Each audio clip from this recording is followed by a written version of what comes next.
আমি এখন ষাড়াফুলি শ্মশানখালী মায়ের মন্দিরে এসেছি।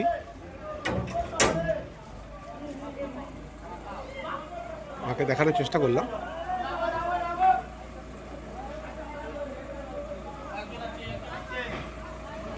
ষাড়াফুলি হাতিশালার ঘাটে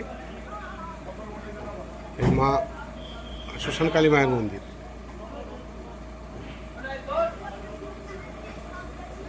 দেখতে পাচ্ছেন মন্দিরটা দেখাচ্ছি, দেখুন।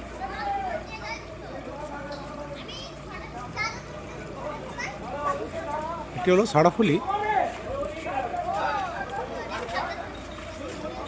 হাতিশালা ঘাটে এই শ্মশানকালী মায়ের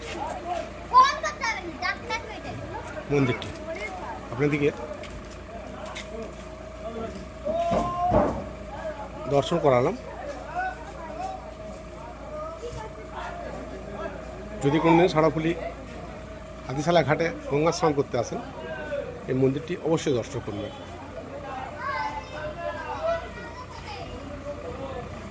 সকলে ভালো থাকবেন,